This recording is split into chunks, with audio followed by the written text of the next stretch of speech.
Só para dizer que eu realmente já há bocado tinha dito que se considerava que eu tinha passado para o lado do inimigo quando fui lá para a Associação.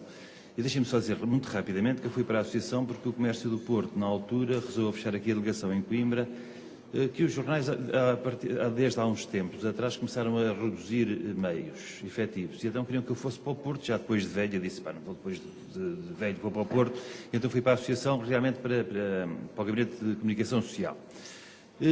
Curiosamente, eu devo dizer-vos que a minha experiência na Associação Nacional de Municípios Portugueses sempre foi uma experiência diferente, porque eu levei para lá a filosofia e os princípios que sempre utilizei no jornal. Isto é, a minha deontologia profissional de jornalista era exatamente a mesma que eu utilizava na Associação. Eu entendi estar na Associação como uma pessoa que estava lá para apoiar e para auxiliar os jornalistas quando queriam ir à Associação.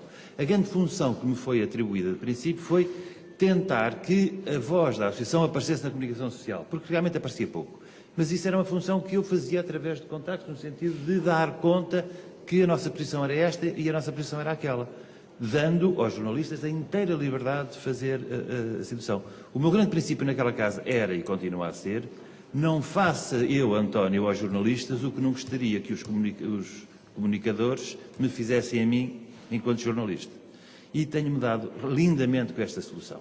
Hoje em dia, os tempos são diferentes, como dizia o vosso diretor, realmente são diferentes, não tanto na perspectiva das relações públicas, que é um outro aspecto, mas do ponto de vista da comunicação e da comunicação-imagem.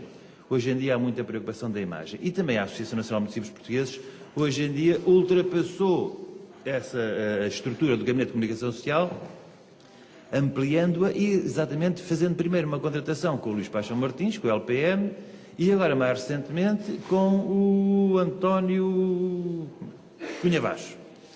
Porquê?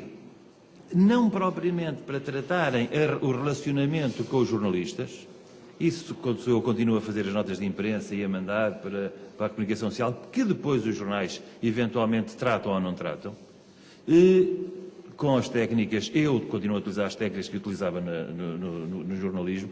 Podem-me dizer, a notícia já vai meia escrita, provavelmente irá, muita gente a aproveita, provavelmente aproveitará. Eu lembro-me sempre de uma história, deixem-me só contar isto muito rapidamente. Uma altura, havia aqui um jornal, um belíssimo jornal regional, a Comarca de Arganil, respeitabilíssimo jornal, que uma vez disse ao chefe de redação, tu copias-me as notícias todas, pelo menos dá uma volta naquilo. E disse, então o quê, vou estragá-las? E se calhar, hoje em dia, muitos jornais, sobretudo da parte regional, porque só pela razão de não terem técnicos, não terem jornalistas, se calhar fazem melhor, apresentam melhor os seus trabalhos, havendo um bom trabalho de jornalismo na parte institucional das instituições.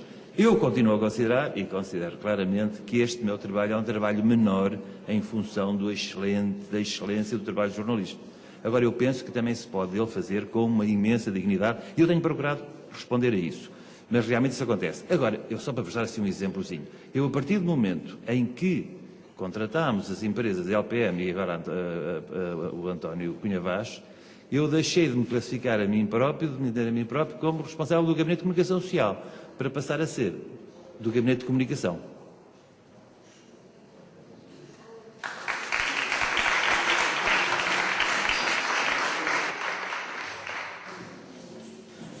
Resta-me então agradecer.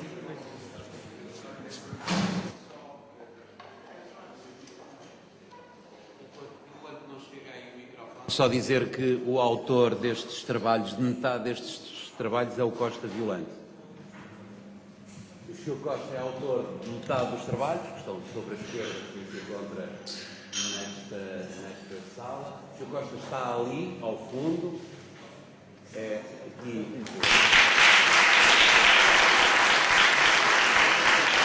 Trabalha aqui no Café Santa Cruz, trabalhou também numa outra pastelaria emblemática de Coimbra e tem este talento que aqui nos revela. Peço desculpa.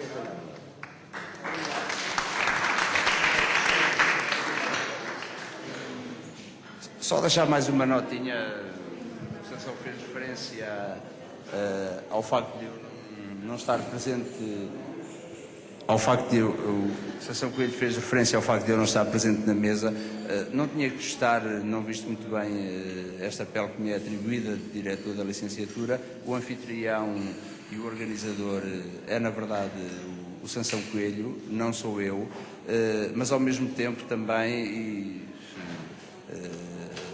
as pessoas que estão na mesa, os nossos convidados, também os nossos alunos compreenderão isso perfeitamente. Não há aqui a mínima falta de respeito, muito pelo contrário, mas aproveitei por estar com o nosso convidado de honra, que é o Carlos Esperança, e só faço referência por isso, não estou a fazer esta referência ao Carlos Esperança por ser um nosso convidado especial, mas por esse simples facto.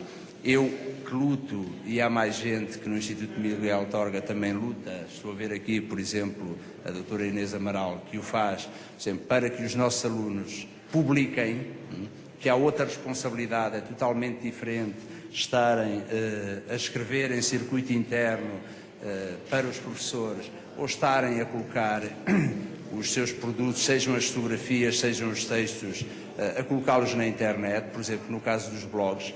O Carlos Esperança, que já foi nosso convidado de uma aula aberta no ano letivo anterior, mas portanto já em 2006, e serve de exemplo porque por vezes há uma resistência bastante grande e os jovens com 18, 19, 20, 21, 22 anos não compreendem.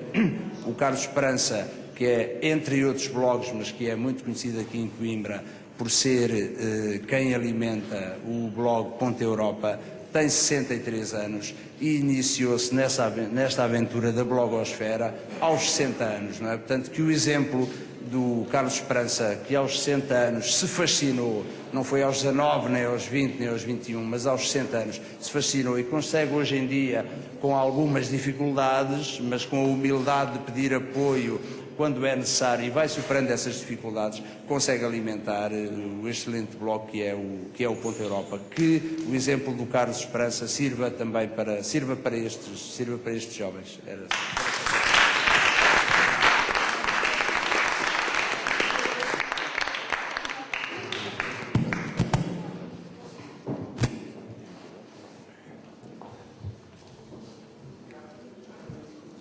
Resta-nos então agradecer terem estado aqui presentes para esta sessão tão eloquente e tão proveitosa. Antes de mais nada, queria agradecer ao professor Sansão pelo enorme apoio, que ele diz que foram 2 reuniõezitas, porque sem ele nada disto.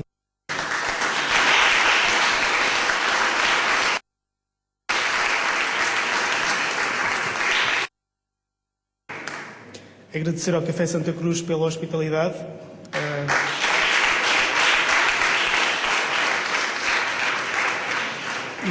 E finalmente gostaria que não se importassem de aplaudir de pé este enormíssimo painel que esteve connosco.